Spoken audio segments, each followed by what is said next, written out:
नमस्कार दोस्तों, स्वागत है हमारे यूट्यूब चैनल में। कैसे हैं आप लोग? आशा करते हैं आप लोग अच्छे होंगे और पढ़ाई लगातार आपकी जारी होगी। दोस्तों, आज हम लोग डिस्कस करने वाले हैं इम्पोर्टेंट कॉन्स्टिट्यूशनल अमेंडमेंट, यानी कि प्रमुख संविधान संशोधन। आप किसी भी प्रतियोगी परीक्षा की तैयारी कर रहे हों, उसमें आप जानते ही हैं एक या दो क्वेश्चन इससे पूछे जाते हैं। तो हम लोग बेहतर ढंग से कॉन्सेप्ट से इन चीज़ों को समझने वाले हैं। अभी तक जितने भी महत्वपूर्ण संशोधन संविधान में किए जा चुके हैं, 1 से लेकर के 106 तक, अभी तक 106 संविधान संशोधन हुए हैं। उनमें जितने भी महत्वपूर्ण हैं, उनको पीवाईक्यू का एनालिसिस करने के बाद, प्रीवियस ईयर क्वेश्चन देखने के बाद जो भी महत्वपूर्ण थे उनको हमने यहाँ पे मेंशन किया है। उन्हीं को आप लोगों को समझाने वाले हैं। तो आप लोग बने रहिए, इस वीडियो में देखिए, पूरा वीडियो देखिए और नोट्स इसका ज़रूर बना लीजिए। शॉर्ट में चीज़ों को हमने एक रिवीजन क्लास के तौर पे इन चीज़ों को सम्मिलित किया है, तो आप लोग शॉर्ट में इन चीज़ों को समझ पाएंगे। तो चलिए आज की क्लास शुरू करते हैं। उससे पहले जो लोग वीडियो पे नए हैं, जो लोग चैनल पे नए हैं, वो लोग चैनल को सब्सक्राइब कर दें, वीडियो को लाइक कर दें और शेयर करना ना भूलें। तो चलिए देखते हैं सबसे पहले संविधान संशोधन। तो टोटल अगर देखा जाए तो संविधान में 106 संशोधन हो चुके हैं। 106वां संशोधन कौन सा था, सब बताने वाले हैं। इनका उल्लेख देखा जाए तो भाग 20 में इनका उल्लेख है। ये थ्योरी सेक्शन है, इसको थोड़ा सा समझ लो। अनुच्छेद 368 इसका उल्लेख है। अनुच्छेद 368 में ये दक्षिण अफ्रीका के संविधान से लिया गया है। यह संशोधन संसद के द्वारा किया जाता है। अब आपको पता ही है कि संसद के कितने सदन हैं और कितने भाग हैं। सदन की बात करें तो 2 हैं, एक है लोकसभा, एक है राज्यसभा। भाग की बात करें तो भाग 3 हो जाते हैं। इसी में एक और ऐड हो जाता है, कौन? राष्ट्रपति ऐड हो जाता है। तो अगर भाग की बात करें कि संसद के कितने भाग हैं, तो संसद के 3 भाग हैं, लोकसभा, राज्यसभा और राष्ट्रपति। अगर बात करें कि संसद के कितने सदन हैं, तो 2 सदन है, लोकसभा और राज्यसभा। ठीक है, तो यह संसद के किसी भी सदन द्वारा शुरू किया जा सकता है। संसद के ये लिखा है, यह संशोधन संसद के द्वारा शुरू किया जा सकता है। अब देखो, अगला पॉइंट है संशोधन का आरंभ संसद के किसी भी सदन से किया जा सकता है, लेकिन विधानमंडल से नहीं किया जा सकता। तो अब आप समझ गए कि किसी भी सदन से तो किया जा सकता है, लेकिन विधानमंडल से नहीं। विधानमंडल का मतलब है, विधानमंडल में 2 चीज़ें आती हैं। एक आता है विधानसभा, एक होती है विधान परिषद। विधानमंडल के 2 सदन, एक है विधानसभा, एक है विधान परिषद। अगर भाग कर लें तो इसी में आपका राज्यपाल जुड़ जाता है। ठीक है, तो इससे नहीं किया जाएगा, विधानमंडल से इसकी शुरुआत नहीं की जाती है। इस पॉइंट को आपको याद करना, इसी से क्वेश्चन फ्रेम करता है। अब आगे देख लेते हैं। तो इसका जो संशोधन का प्रारंभ कहाँ से होगा? सिर्फ आपका होगा लोकसभा या राज्यसभा से। ठीक है, विधानसभा, विधान परिषद से नहीं होगा। अगला पॉइंट देखते हैं। विधेयक को दोनों सदनों में विशेष बहुमत से पारित करना अनिवार्य होता है। इसमें से 50% से अधिक सदस्य होने चाहिए। ठीक है, यह बहुमत संसद की कुल सदस्य संख्या के आधार पर संसद में उपस्थित सदस्यों के 2/3 बहुमत या मतदान द्वारा होना चाहिए। ठीक है, तो ये बात आपको समझ में आ गई, यानी कि 2/3 सदस्य का बहुमत इसमें होना चाहिए, यानी 50% से अधिक सदस्य इसमें होने ही चाहिए। अब देखो, कुल संशोधन कितने प्रकार से होते हैं? तो संशोधन देखो 2 प्रकार से संविधान में किया जाता है। एक संशोधन किया जाता है जिसको कहते हैं साधारण बहुमत से, यानी बहुमत के द्वारा किया गया संशोधन। एक होता है विशेष बहुमत से, एक है साधारण बहुमत से, एक है विशेष बहुमत से। इन दोनों में डिफरेंस क्या है, ये बात आप समझ लो कि क्या है कि संविधान में कई, यहाँ पे कई लिखा है, संविधान में कई उपबंध संसद के दोनों सदनों के साधारण बहुमत से पारित किए जाते हैं। यानी कि संसद में क्या है कि संविधान में क्या है कि कई उपबंध ऐसे हैं जो संसद के साधारण बहुमत से पारित किए जाते हैं। ये व्यवस्थाएं अनुच्छेद 368 की सीमा से बाहर हैं। ठीक है, ये 368 की सीमा से बाहर है। इनमें कौन कौन से हैं? उदाहरण के तौर पे जैसे नए राज्यों का गठन, संसद की गणपूर्ति, नए राज्यों का नामकरण, उनका क्षेत्र सीमा निर्धारण, संसद में प्रक्रिया नियम, संसद में अंग्रेजी भाषा का प्रयोग, राज्यसभा का प्रयोग, 5वीं या 6वीं अनुसूची के विषय, केंद्र शासित प्रदेशों का। ये सब किस्से हैं, ये अनुच्छेद 368 की सीमा से बाहर हैं। इन्हीं को किया जाता है साधारण बहुमत के द्वारा। और जो विशेष बहुमत के द्वारा किनको परिवर्तित किया जाता है, तो उसमें परिवर्तित किया जाता है जैसे मूल अधिकार हो गए, राज्य के नीति निर्देशक तत्व हो गए, वे सभी उपबंध जो प्रथम और तृतीय अनुसूची में से संबंध नहीं है। इसको देख लेते हैं, दिख नहीं रहा, ये ऊपर बढ़ा लिया, देखो तो विशेष बहुमत से कौन कौन से हो जाएंगे, मूल अधिकार हो जाएगा, राज्य के नीति निर्देशक तत्व हो जाएगा, वे सभी उपबंध जो प्रथम और तृतीय श्रेणी से संबद्ध नहीं है उनको किससे किया जाएगा, तो विशेष बहुमत से। तो हमने एक मोटी मोटी बात ये समझ ली, ये आइडिया आपने ले लिया कि दो प्रकार से संशोधन होंगे संविधान में, एक होगा जो साधारण बहुमत से होगा, एक होगा जो विशेष बहुमत से होगा। साधारण बहुमत से कौन से होंगे और विशेष बहुमत से कौन से होंगे, ये आपने अच्छे से समझ लिया। अब देख लेते हैं कौन कौन से महत्वपूर्ण संविधान संशोधन है जिनसे क्वेश्चन बनता है और उन्हीं को हमको बेहतर ढंग से कवर करना है। ये नोट्स आप इसी तरीके से इसी फॉर्मेट में बनाइएगा, ये रिवीजन क्लास के तौर पे आपके दिमाग में रहनी चाहिए, ठीक है। एग्जाम टाइम आप सिर्फ 2 से 3 पन्ने में आपका कंप्लीट हो जाएगा, जल्दी सरसरी निगाह से इसे आप समझ करके याद करके और एक बार रिवाइज कर लेंगे, ठीक है। पहला संविधान संशोधन देखते हैं 1951 में हुआ। इसमें नवीं अनुसूची में जोड़ी गई, इसमें क्या किया गया, नवी अनुसूची जोड़ी गई। तो इसमें रखे गए विषयों को न्यायालय में चुनौती नहीं दी जा सकती है, यानी कि नवी जो अनुसूची थी उसमें बताया गया कि इसमें जो भी विषय रखे गए हैं उनको आप न्यायालय में चुनौती नहीं दे सकते हैं। तो उनमें विषय कौन कौन से थे, ये हमने अनुसूची का वीडियो आप लोगों के लिए बना दिया है, तो आप जा कर के ये अनुसूची में का वीडियो पूरा देख लीजिएगा, डिस्क्रिप्शन में लिंक दे देंगे। इसमें टोटल 284 विषय को सम्मिलित किया गया है। नवी अनुसूची में 284 अधिनियम यानी 284 विषय हैं जिनको इसमें रखा गया है, तो उनको आप न्यायालय में चुनौती नहीं दे सकते हैं, या भूमि सुधार से संबंधित था। तो जो पहला संविधान संशोधन 1951 में हुआ तो उसमें यह बात बताई गई कि इसमें नवी अनुसूची जोड़ी गई और इसमें भूमि सुधार से संबंधित था। 7वां संविधान संशोधन 1956 में किया गया। इस संविधान संशोधन में क्या था, तो इस संशोधन से सबसे पहले राज्यों को ABCD या काखा गागा के रूप में बांटा गया था, लेकिन इस संविधान संशोधन के बाद क्या किया गया कि राज्यों को वर्गों में समाप्त करके 14 राज्य और 6 केंद्र शासित प्रदेशों के रूप में बांट दिया गया। ये बात आप समझ गए ना, कहने का मतलब पहले क्या था कि राज्यों को ABCD करके या काखा गागा करके नामित किया जाता था, ठीक है। लेकिन ये जब 7वां संविधान संशोधन 1956 किया गया, 56 में किया गया, तो उसमें राज्यों को वर्गों से समाप्त करके टोटल 14 राज्य उस समय बना दिए गए और 6 केंद्र शासित प्रदेश बना दिए गए। डायरेक्ट क्वेश्चन पूछता है 1956 में जब 7वां संविधान संशोधन हुआ तो कितने राज्य बने थे, तो 14 राज्य बने थे, 6 केंद्र शासित प्रदेश बने थे, ठीक है। उसमें एक और बात जोड़ दी गई कि ये 2 या 2 से अधिक राज्यों के लिए एक ही हाई कोर्ट होगा, यानी 2 से अधिक राज्यों के लिए एक ही हाई कोर्ट काम करेगा, ठीक है। अब आगे देखते हैं 31वां संविधान संशोधन 1973। इसमें क्या बात कही गई, तो लोकसभा सीट जो 525 से बढ़ा करके 545 कर दी गई थी। लोकसभा की सीटों को 525 से बढ़ा करके 545 कर दिया गया था, यानी 20 सीटें बढ़ाई गई थी। किस संविधान संशोधन द्वारा, तो 31वें संविधान संशोधन 1973 के द्वारा, ठीक है। आप लोगों को इम्पोर्टेंट चीज़ें ही हमने यहाँ पे सम्मिलित करी हैं, आप लोग बिल्कुल ऐसा ही नोट्स आप बनाइएगा। अगला है 36वां संविधान संशोधन 1975।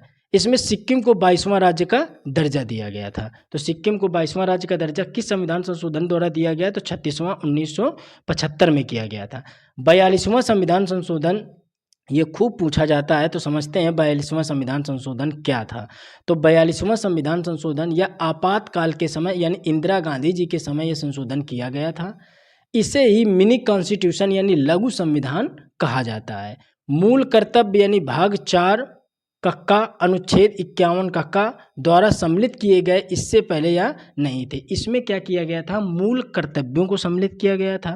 प्रस्तावना में समाजवादी, पंथ निरपेक्ष और अखंडता शब्दों को जोड़ा गया था। तो 3 शब्द जोड़े गए थे, कौन कौन से, सबसे पहले इसमें आप समझ लो कि इसे लघु संविधान कहते हैं। इसमें मूल कर्तव्यों को जोड़ा गया।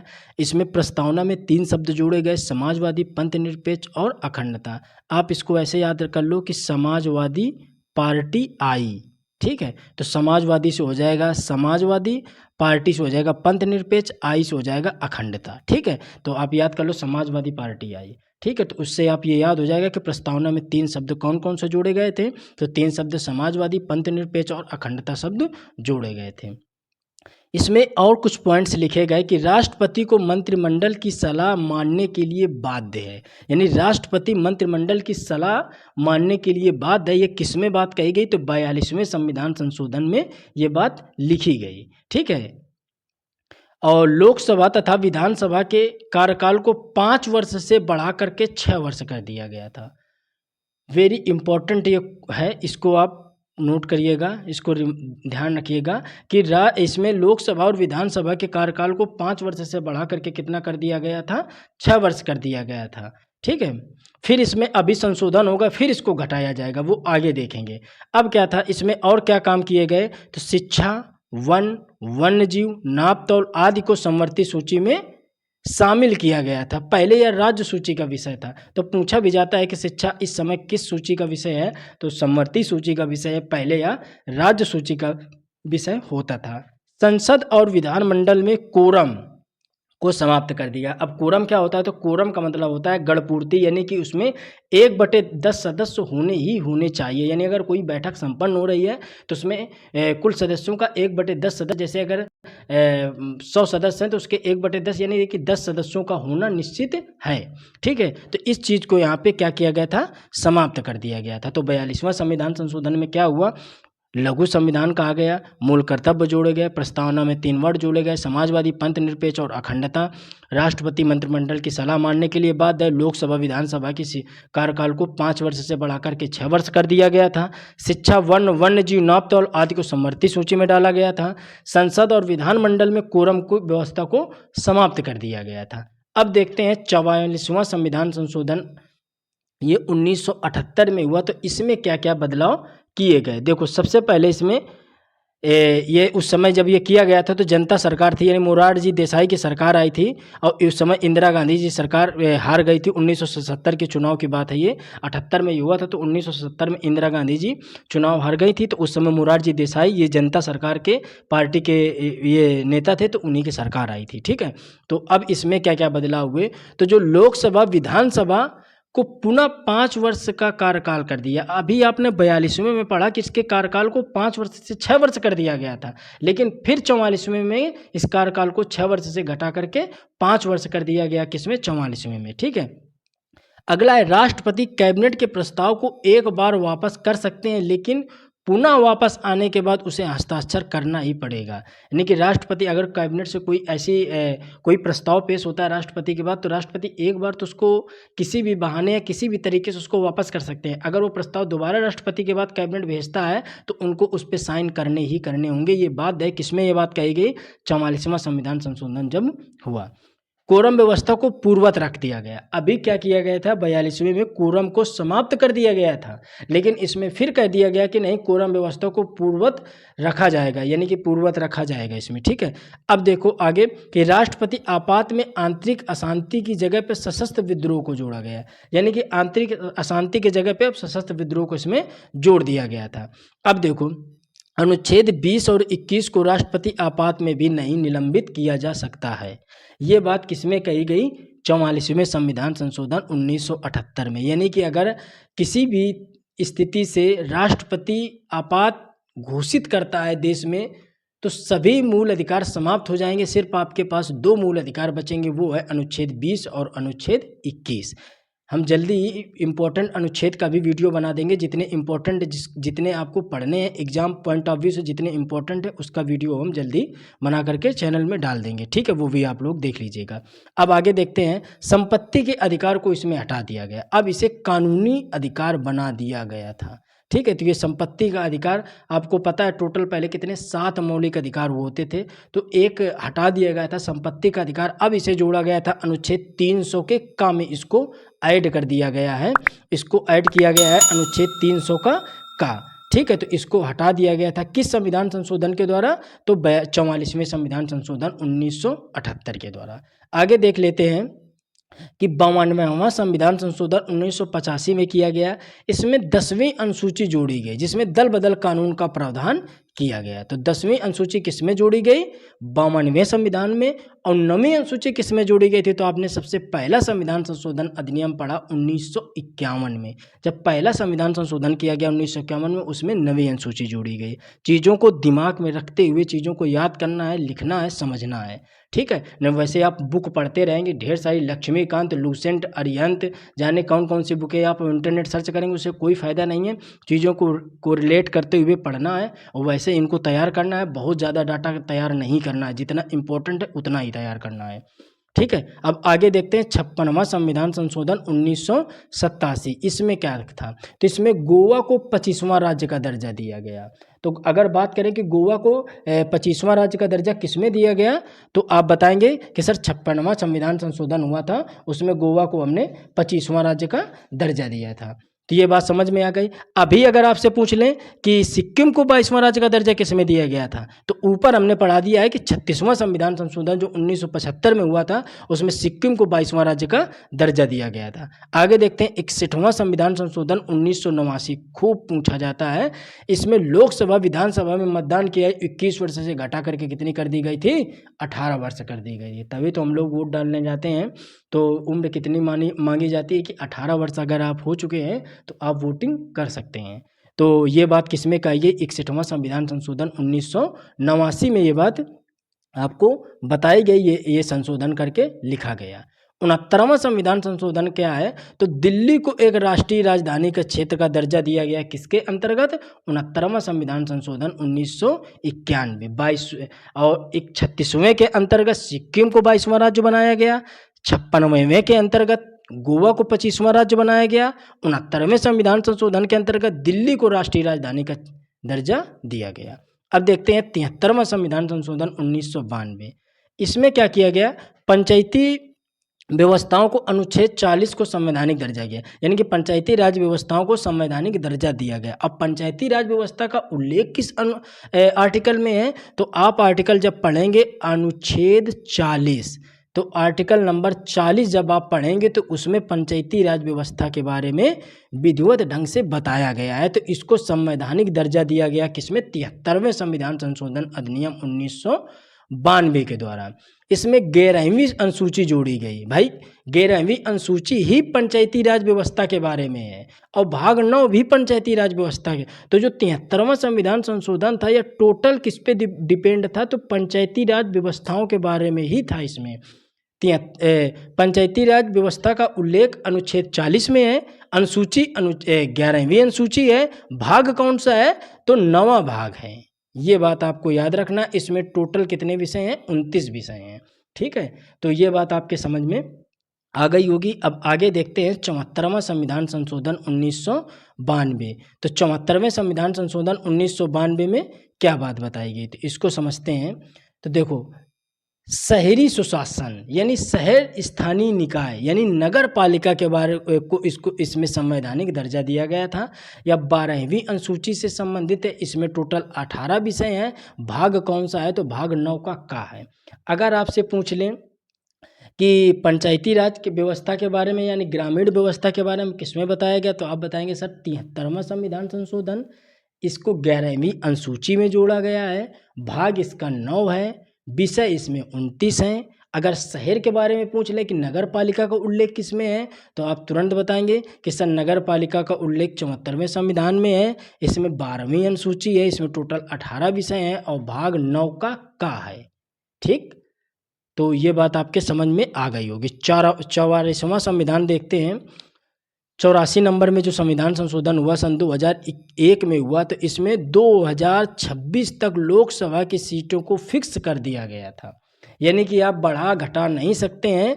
तो ये बात किस संविधान संशोधन में की गई, तो 84 संविधान संशोधन जब वो 2001 में हुआ तब इसमें ये फिक्स किया गया है, यानी कि 2026 के बाद आप लोकसभा की सीटों को बढ़ा या घटा सकते हैं। और लोकसभा की सीटें का निर्धारण किसके आधार पे होता है, तो जनसंख्या के आधार पे सीटों का निर्धारण किया गया था। ठीक है, अगला देखते हैं 86वां संविधान संशोधन 2002 में हुआ। इसमें क्या क्या चीज़ों जोड़ी गई, क्या क्या बदलाव संविधान में किए गए, तो 86वें संविधान संशोधन में क्या कहा गया, ये तीनों आपको बहुत ध्यान से पढ़ने हैं। अनुच्छेद 21 का 6 से 14 वर्ष के बच्चों को फ्री शिक्षा की व्यवस्था सरकार कराएगी। फ्री शिक्षा मुहैया कराएगी कौन, सरकार कराएगी। ये किस में बात कही गई, अनुच्छेद 21 के का में कही गई। उम्र कितनी है, 6 से 14 वर्ष। अनुच्छेद 45 क्या कहता है, तो अनुच्छेद 45 भी इसी में जोड़ा गया, संशोधन किया गया अनुच्छेद 45 में जोड़ा गया कि 6 वर्ष से कम आयु के बच्चों को भी फ्री शिक्षा की व्यवस्था कराएगी सरकार। यानी कि अनुच्छेद 21 के कम में 6 से 14 वर्ष के बच्चों को फ्री शिक्षा कराएगी, और अनुच्छेद 45 कहता है कि नहीं, जो 6 वर्ष से कम हैं उनकी भी व्यवस्था सरकार, उनको भी निःशुल्क शिक्षा देगी। अब अनुच्छेद 51 का इसमें क्या था, तो 11वां मौलिक कर्तव्य जोड़ा गया था। ठीक है, इससे पहले मौलिक कर्तव्यों की संख्या कितनी थी, तो 10 थी। तो 11वां कर्तव्य कौन सा था, तो उसको भी यहाँ पे लिखा है हमने, देख लो कि 11वां कर्तव्य ये था, मौलिक कर्तव्य था कि माता पिता या अभिभावक का यह दायित्व होगा कि वह बच्चों को स्कूल भेजें। यानी कि ये भी शिक्षा से ही संबंधित है। तो यानी इसमें 3 चीज़ें जोड़ी गई। सबसे पहले कि अनुच्छेद 21 का जोड़ा गया, उसमें ये बात बताई गई कि 6 से 14 वर्ष के बच्चों को निःशुल्क शिक्षा, अनिवार्य शिक्षा के तौर पर सरकार की जिम्मेदारी होगी कि उनको निःशुल्क शिक्षा प्रोवाइड कराए। अनुच्छेद 45 कहता है कि नहीं, जो 6 वर्ष से कम है उनको भी निःशुल्क शिक्षा दी जाए, सरकार का ये भी दायित्व है कि उनको भी निःशुल्क शिक्षा का प्रावधान किया जाए। फिर अनुच्छेद 51 का कहता है कि उसमें 11वां मौलिक कर्तव्य जोड़ दिया गया, उसमें ये भी बात कही गई कि नहीं, अभिभावकों की भी जिम्मेदारी बनती है कि वह भी बच्चों को स्कूल भेजें। तो यह 11वां मौलिक कर्तव्य जोड़ा गया था अनुच्छेद 51 के में, और पहले इससे पहले 10 मौलिक कर्तव्य थे। ठीक है, तो ये बात समझ में आ गई कि 86वां संविधान संशोधन क्या कहता है। अब आगे देख लेते हैं 91वां संविधान संशोधन, इसमें क्या क्या बातें कही गई। तो 91वें संविधान संशोधन 2003 में हुआ। इसमें यह बात बोली गई कि मंत्रिपरिषद का अधिकतम संख्या निम्न सदन में, निम्न यानी केंद्र सरकार में लोकसभा और राज्य सरकार में विधानसभा, इन दोनों को ही निम्न सदन तो कहा जाता है। उच्च सदन किसको कहा जाता है, केंद्र में राज्यसभा को कहा जाता है, और राज्यों में कहा जाता है विधान परिषद को। ठीक है, तो इसमें यही बात कही गई कि मंत्रिपरिषद की अधिकतम संख्या निम्न सदन की संख्या का 15% से अधिक नहीं होनी चाहिए। बात समझ में आई, मंत्रिपरिषद की अधिकतम संख्या, यानी कि अगर जो मंत्री हैं तो मंत्रियों की अधिकतम संख्या जितनी सीटें हैं, मान लो लोकसभा में जितनी सीटें हैं 545 सीटें हैं, तो उसमें से आप 15% से अधिक आप मंत्री कैबिनेट में नहीं बना सकते हैं। वही कंडीशन अप्लाई होती है विधानसभा के लिए कि विधानसभा में जितनी सीटें हैं, तो आप विधानसभा में, जैसे अभी यूपी का देख लें तो 403 सीटों पे इलेक्शन होता है, तो 403 सीटों में से आप 15% से अधिक मंत्री नियुक्त नहीं कर सकते हैं। यही बात बोली गई 91वें संविधान संशोधन 2003 में। आगे देखते हैं 52वां संविधान संशोधन 2003 में हुआ, तो उसमें क्या है, ये बहुत इंपॉर्टेंट है, इससे खूब क्वेश्चन बनते हैं। ये तीनों संविधान संशोधन थे जो भाषाओं से थे। ठीक है, भाषा से रिलेटेड थे, इसमें भाषाएं सम्मिलित करी गई। तो देखो 21वें संविधान संशोधन इसमें किया गया, 71वां संविधान किया गया, और 92वां संविधान संशोधन। इसमें 3 संविधान संशोधन किसके अंदर किए गए, 92वें संविधान संशोधन के अंतर किए थे। देखो 81वें संविधान संशोधन के अंतर्गत क्या बात था, 1967 में किया गया था, तो इसमें सिंधी भाषा को इसमें शामिल किया गया था। ये हमने एक ही जगह लिख दिए हैं, भाषाओं का है। ठीक है, तो आप याद रखिएगा कि अगर पूछ लिया जाए कि भाषाओं के बारे में किस अनुसूची में उल्लेख है, तो 22 भाषाओं के बारे में 8वीं अनुसूची में बताती है कि संविधान में इस समय 22 भाषाएं हैं। ठीक है, उन 22 भाषाओं को कब कब जोड़ा गया, ये हमें बताते हैं संविधान संशोधन। तो 21वां संविधान संशोधन 1967 में हुआ, तो उसमें सिंधी भाषा को जोड़ा गया। जब 71वां संविधान संशोधन 1992 में हुआ, तो उसमें नेपाली, कोंकणी और मणिपुरी, यानी आप इसको शॉर्टकट में नमक याद रखो, नमक से याद रखो, नेपाली, मणिपुरी और कोंकणी। ठीक है, ये 3 भाषाएं जोड़ी गई 71वें संविधान संशोधन द्वारा। और 92वां संविधान ये जो पढ़ रहे हैं हम लोग, इसमें 4 भाषाएं जोड़ी गई, तो बोडो, डोगरी, मैथिली और संथाली, यानी कि टोटल इस समय कितनी हो गई, 22 भाषाएं संविधान में उल्लेखित हो गई। सबसे पहले 21वें संविधान संशोधन से पहले 14 भाषाएं थीं, 14 भाषाएं टोटल थीं। जब 21वां हुआ तो एक भाषा जोड़ी गई, तो एक इसमें जोड़ दिया तो 15 हो गई। जब 71वां हुआ तो इसमें 3 भाषाएं जोड़ी गई, 3 इसमें और जोड़ दो तो कितनी हो गई, 14, 15, 3, 18। 92वें संविधान द्वारा 4 भाषाएं जोड़ी गई, तो 4 इसमें और जोड़ दो तो कितनी हो गई, टोटल 22 भाषाएं हैं। इनका उल्लेख है अनुसूची नंबर 8 में। तो जितनी भी भाषाओं से संबंधित था वो हमने एक ही जगह मेंशन कर दिया है कि आपको याद करने में आसानी हो। ठीक है ना। अब देख लेते हैं आगे, 6वां संविधान संशोधन क्या हुआ, 2015 में हुआ। ये उस समय खूब चर्चित का विषय बना था कि बांग्लादेश को भूमि हस्तांतरण, ठीक है, बांग्लादेश को भूमि ट्रांसफ़र करी गई थी, यानी भारत ने लगभग 111 गांव बांग्लादेश को सौंपे थे और बांग्लादेश ने भारत को लगभग 51 गांव सौंपे थे। यह समझौता हुआ था 2015 में, उस समय खूब हाईलाइट था, तो इससे कई बार क्वेश्चन पूछ लेते हैं, तो हमने इस वजह से इसको यहाँ पे मेंशन किया। आगे देखते हैं, 101वां संविधान संशोधन 2016 में किया गया। यह जीएसटी बिल से संबंधित था, यानी कि कई करों को समाप्त करके, जीएसटी क्या है, तो कई करों को समाप्त करके उसमें एक कर सम्मिलित रूप से लगाया गया, उसको कहा गया जीएसटी। ठीक है, उसमें लगभग 14 करों को समाप्त कर दिया गया था, एक ही कर उसमें लगाया गया, वो था जीएसटी। तो जीएसटी बिल पारित किया गया था 101वें संविधान संशोधन द्वारा। किसकी सिफारिश पे जीएसटी आई थी, तो केलकर समिति बनी थी उस समय, तो केलकर समिति ने ये सिफारिश दी थी कि नहीं, जीएसटी को लागू करना चाहिए। ठीक है, ये लागू हुई थी 1 जुलाई 2017 में। अगर पूछ लें कि किस मॉडल से आधारित थी, तो ये आप लोग कमेंट करके बताइएगा। और अगर ये पूछ लें कि भारत में किस राज्य में सबसे पहले जीएसटी को अपनाया या लागू करा, तो असम ने। ठीक है, तो ये भी पॉइंट आपको याद करना है कि असम ने सबसे पहले जीएसटी को अपनाया था या अपने राज्य में लागू किया था। ये 2017 से लागू हो गई थी। ठीक है, संविधान संशोधन 101 था, किस समिति की सिफारिश थी, केलकर समिति की सिफारिश थी। ठीक है, ये बात आपको समझ में आ गई होगी। अब देख लेते हैं 102 संविधान संशोधन, ये 2018 में हुआ था। इसमें क्या बात कही गई, तो राष्ट्रीय पिछड़ा आयोग को संवैधानिक दर्जा दिया गया था। राष्ट्रीय पिछड़ा वर्ग आयोग को इसमें संवैधानिक दर्जा दिया गया था। नए अनुच्छेद 338 का ब और अनुच्छेद 342 का ए जोड़े गए थे। तो आपको ये नीचे वाला याद नहीं रखना है, आपको याद रखना है ऊपर वाला, कि राष्ट्रीय पिछड़ा वर्ग आयोग को इसमें संवैधानिक दर्जा दिया गया था 102वें संविधान संशोधन अधिनियम 2018 के तहत। आगे देखते हैं, 103वां संविधान संशोधन 2019 में किया गया। इसमें क्या बात कही गई, ईडब्ल्यूएस यानी आर्थिक रूप से जो कमजोर वर्ग है, उनको यहाँ पे 10% आरक्षण दिया गया था। तो 10% आरक्षण प्रदान किया गया था। जम्मू और कश्मीर को इसमें छोड़ दिया गया था उस समय। ठीक है, जम्मू कश्मीर को छोड़ करके संपूर्ण देश में जो ईडब्ल्यूएस के अंतर्गत आते हैं उनको 10% आरक्षण दिया गया था, वो किसी भी जाति का व्यक्ति हो। ठीक है, अब देखते हैं 104वां संविधान संशोधन 2020 में किया गया था। ठीक है, तो लोकसभा और राज्य विधानसभाओं में एंग्लो इंडियन के सीटों के आरक्षण को समाप्त कर दिया गया था। आपने देखा होगा कि एंग्लो इंडियन लोकसभा और राज्यसभा विधानसभा, इनमें सब में क्या किए जाते थे, एंग्लो इंडियन मनोनीत किए जाते थे। ठीक है, तो लोकसभा और विधानसभाओं में एंग्लो इंडियन के पद को ही समाप्त कर दिया गया था। ये बात किसमें कही गई, तो 104वें संविधान संशोधन अधिनियम के द्वारा ये पद समाप्त किए गए थे। ठीक है, ये 2020 में हुआ था।